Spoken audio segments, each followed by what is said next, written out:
Chapter 6, The Dark Days. The dark days began with the last visitation of the destroyer, and they were foretold by strange omens in the skies. All men were silent and went about with pale faces. The leader of the slaves, which had built a city to the glory of Thom, stirred up unrest, and no man raised his arm against them. For they foretold great events of which the people were ignorant, and of which the temple seers were not informed. These were days of ominous calm when the people waited for they knew not what. The presence of an unseen doom was felt. The hearts of men were stricken. Laughter was hard no more, and grief and wailing sounded throughout the land. Even the voices of children were stilled, and they did not play together, but stood silent. The slaves became bold and insolent, and women were the possession of any man. Fear walked the land, and women became barren with terror. They could not conceive, and those with child aborted. All men closed up within themselves. The days of stillness were followed by a time when the noise of trumpeting and shrilling was heard in the heavens, and the people became as frightened beasts without a herdsman, as asses when lions prowl without their fold. The people spoke of the God of the slaves, and reckless men said, "If we knew where this God were to be found, we would sacrifice to him." But the God of the slaves was not among them. He was not to be found within the swamplands or the brick pits. His manifestation was in the heavens for all men to see, but they did not see with understanding. Nor would any God listen, for all were dumb because of the hypocrisy of men. The dead were no longer sacred and were thrown into the waters. Those already entombed were neglected, and many became exposed. They lay unprotected against the hands of thieves. He who once toiled long in the sun, bearing the yoke himself, now possessed oxen. He who grew no grain now owned a storehouse full. He who once dwelt at ease among his children now thirsted for water. He who once sat in the sun with crumbs and dregs was now bloated with food. He reclined in the shade, his bowls overflowing. Cattle were left unattended to roam into strange pastures, and men ignored their marks and slew the beasts of their neighbors. No man owned anything. The public records were cast forth and destroyed, and no man knew who were slaves and who were masters. The people cried out to the Pharaoh in their distress, but he stopped his ears and acted like a deaf man. There were those who spoke falsely before Pharaoh and had gods hostile towards land. Therefore the people cried out for their blood to appease it. But it was not these strange priests who put strife in the land instead of peace, for one was even of the household of Pharaoh and walked among the people unhampered. Dust and smoke clouds darkened the sky and colored the waters upon which they fell with a bloody hue. Plague was throughout the land, the river was bloody, and blood was everywhere. The water was vile, and men's stomachs shrank from drinking. Those who did drink from the river vomited it up, for it was polluted. The dust tore wounds in the skin of man and beast. In the glow of the destroyer, the earth was filled with redness. Vermin bred and filled the air and face of the earth with lonesomeness. Wild beasts, afflicted with torments under the lashing sand and ashes, came out of their lairs in the wastelands and cave places and stalked abodes of men. All the tame beasts whimpered, and the land was filled with the cries of sheep and moans of cattle. Trees throughout the land were destroyed, and no herb or fruit was to be found. The face of the land was battered and devastated by a hail of stones, which smashed down all that stood in the paths of the torment. They swept down in hot showers, and strange flowing fire ran along the ground in their wake. The fish of the river died in the polluted waters. Worms, insects, and reptiles sprang up from the earth in huge numbers. The great gusts of wind brought swarms of locusts which covered the sky. As the destroyer flung itself through the heavens, it blew great gusts of cinders across the face of the land. The gloom of a long night spread a dark mantle of blackness, which extinguished every ray of light. None knew when it was day and when it was night, for the sun cast no shadow. The darkness was not the clean blackness of night, but a thick darkness in which the breath of men was stopped in their throats. Men grasped in a hot cloud of vapor which enveloped all the land and snuffed out all lamps and fires. Men were benumbed and lay moaning in their beds. None spoke to another or took food, for they were overwhelmed with despair. Ships were sucked away from their moorings and destroyed in great whirlpools. It was a time of undoing. The earth turned over as clay spun upon a potter's wheel. The whole land was filled with uproar from the thunder of the destroyer overhead and the cry of the people. There was the sound of moaning and lamentation on every side. The earth spewed up its dead. Corpses were cast up out of their resting places, and embalmed were revealed to the sight of all men. Pregnant women miscarried, and the seed of men was stopped. The craftsman left his task undone. The potter abandoned his wheel, and the carpenter his tools, and they departed to dwell in the marshes. All crafts were neglected, and the slaves lured the craftsmen away. The dues of the Pharaoh could not be collected, for there was neither wheat nor barley, goose nor fish. The rights of Pharaoh could not be enforced, for the fields of grain and the pastures were destroyed. The highborn and the lowly prayed together that life might come to an end, and the turmoil and thundering cease to beat upon their ears. Terror was the companion of men by day, and horror their companion by night. Men lost their senses and became mad. They were distracted by frightfulness. On the great night of the destroyer's wrath, when its terror was at its height, there was a hail of rocks, and the earth heaved as pain rent her bowels. Gates, columns, and walls were consumed by fire, and the statues of gods were overthrown and broken. People fled outside their dwellings in fear and were slain by the hail. Those who took shelter from the hail were swallowed when the earth split open. The habitations of men collapsed upon those inside, and there was a panic on every hand, but the slaves who lived in huts in the reed lands at the place of pits were spared. The land burnt like tinder. A man watched upon his rooftops, and the heavens hurled wrath upon him, and he died. The land writhed under wrath of the destroyer and groaned with the agony of Egypt. It shook itself, and the temples and palaces of the nobles were thrown down from their foundations. The high-born ones perished in the midst of the ruins, and all the strength of the land was stricken. Even the great one, the firstborn of Pharaoh, died with the highborn in the midst of the terror and falling stones. The children of princes were cast out into the streets, and those were not cast out died within their abodes. There were 9 days of darkness and upheaval, while a tempest raged such as never had been known before.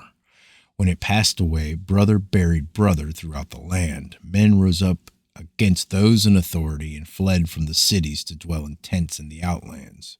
Egypt lacked great men to deal with the times. The people were weak from fear and bestowed gold, silver, lapis lazuli, turquoise, and copper upon the slaves, and to their priests they gave chalices, urns, and ornaments. Pharaoh alone remained calm and strong in the midst of confusion. The people turned to wickedness and their weakness and despair. Harlots walked through the streets unashamed. Women paraded their limbs and flaunted their womanly charms. Highborn women were in rags, and the virtuous were mocked. The slaves spared by the destroyer left the accursed land forthwith. Their multitude moved in the gloom of a half-dawn under a mantle of fine swirling gray ash, leaving the burnt fields and shattered cities behind them. Many Egyptians attached themselves to the host, for one who was great led them forth, a priest prince of the inner courtyard. A fire mounted up on high, and its burning left with the enemies of Egypt. It rose up from the ground as a foundation and hung as a curtain in the sky. In 7 days by Remwar, the accursed ones journeyed to the waters. They crossed the heaving wilderness while the hills melted around them. above, the skies were torn with lightning. They were sped by terror, but their feet became entangled in the land, and the wilderness shut them in. They knew not the way, for no sign was constant before them. They turned before Nashari, and stopped at Shaktoth, the place of quarries.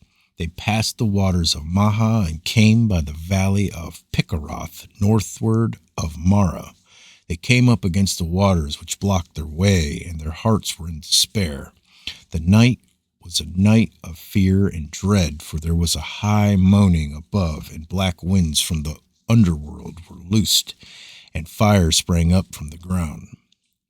The hearts of the slaves shrank within them, for they knew the wrath of Pharaoh followed them, and that there was no way of escape. They hurled abuse on those who led them. Strange rites were performed along the shore at night. The slaves disputed among themselves, and there was violence. Pharaoh had gathered his army and followed the slaves. After he departed, there were riots and disorders behind him, for the cities were plundered. The laws were cast out of the judgment halls and trampled underfoot in the streets. The storehouses and granaries were burst open and robbed. Roads were flooded, and none could pass along them. People lay dead on every side. The palace was split, and the princes and officials fled, so that none was left with authority to command. The list of numbers were destroyed, public places were overthrown, and households became confused and unknown. Pharaoh pressed on in sorrow, for behind him all was desolation and death. Before him were things he could not understand, and he was afraid, but he carried himself well and stood before his host with courage.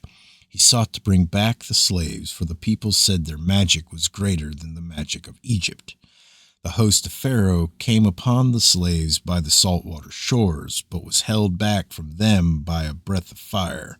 A great cloud was spread over the host and darkened the sky. None could see except for the fiery glow and unceasing lightnings which rent the covering cloud overhead. A whirlwind arose in the east and swept over the encamped hosts. A gale raged all night, and in the red twilight dawn there was a movement of the earth. The waters receded from the seashore and were rolled back on themselves. There was a strange silence, and then in the gloom it was seen that the waters had parted, leaving a passage between. The land had risen, but it was disturbed and trembled. The way was not straight or clear. The waters about were as if spun within a bowl, and swampland alone remained undisturbed. From the horn of the destroyer came a high, shrilling noise which stopped the ears of men. The slaves had been making sacrifices in despair. Their lamentations were loud. Now, before the strange sight, there was hesitation and doubt. For the space of a breath they stood still and silent.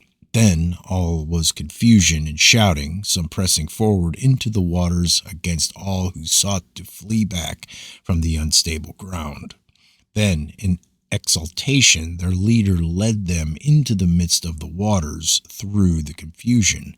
Yet many sought to turn back into the host behind them, while others fled along the empty shores. All became still over the sea and upon the shore, but behind the earth shook and boulders split with a great noise. The wrath of heaven was removed to a distance and stood upwards of the two hosts. Still the host of Pharaoh held its ranks, firm and resolved before the strange and awful happenings, and undaunted by the fury which raged by their side. Stern faces were lit darkly by the fiery curtain.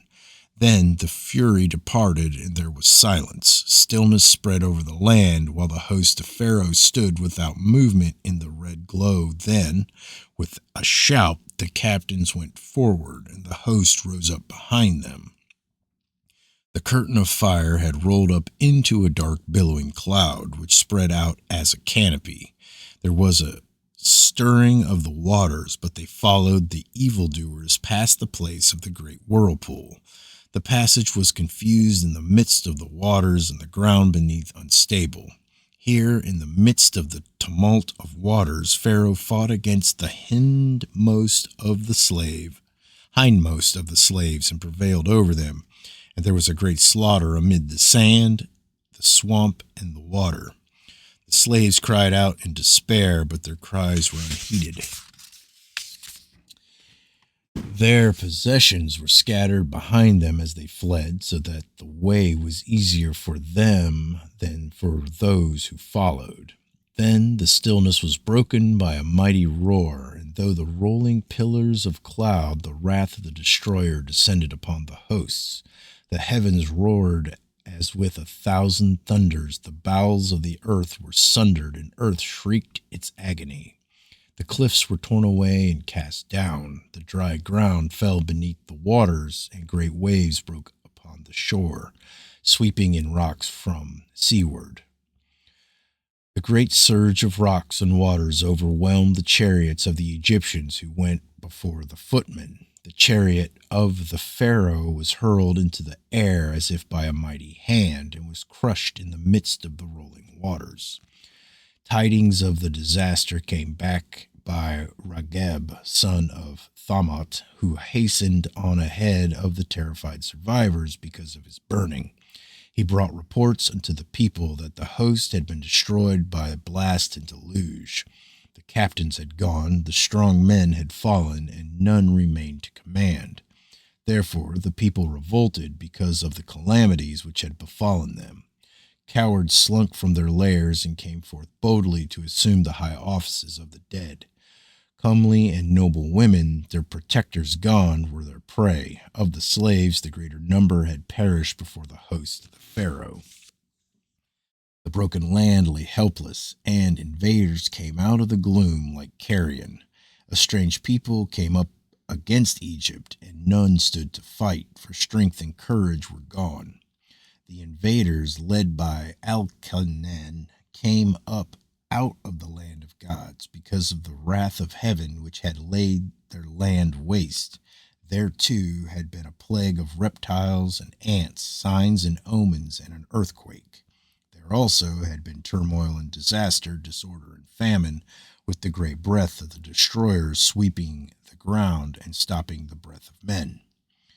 And Turah gathered together the remnants of his fighting men, and the fighting men who were left in Egypt, and set forth to meet the children of darkness who came out of the eastern mountains by way of the wilderness and by way of Yethnobis. They fell upon the stricken land from behind the great cloud, before the lifting of the darkness and before the coming of the purifying winds. Ragab went with Pharaoh and met the invaders at Harashir, but the hearts of the Egyptians were faint within them. The spirits were no longer strong, and they fell away before the battle was lost. Deserted by the gods above and below, their dwellings destroyed, their households scattered. They were as men already half dead. Their hearts were still filled with terror and with the memory of the wrath which had struck them from out of heaven. They were still filled with memory of the fearsome sight of the destroyer, and they knew not what they did. Pharaoh did not return to his city. He lost his heritage and was seized by a demon for many days. His women were polluted and his estates plundered. The children of darkness defiled the temples with rams and ravished women who were crazed and did not resist. They enslaved all who were left, and the old, young men and boys. They oppressed the people, and their delight was in mutilation and torture. Pharaoh abandoned his hopes and fled into the wilderness beyond the province of the lake, which is in the west towards the south. He lived a goodly life among the sand wanderers and wrote books. Good times came again, even under the invaders, and ships sailed upstream. The air was purified, the breath of the destroyer passed away, and the land became filled again with growing things. Life renewed throughout the whole land. Care taught these things to the children of light in the days of darkness, after the building of the Rambudeth, before the death of the Pharaoh Ankid. This is written in this land and in our tongue by Luadar, who himself chose it for saving. It was not seen until the later days.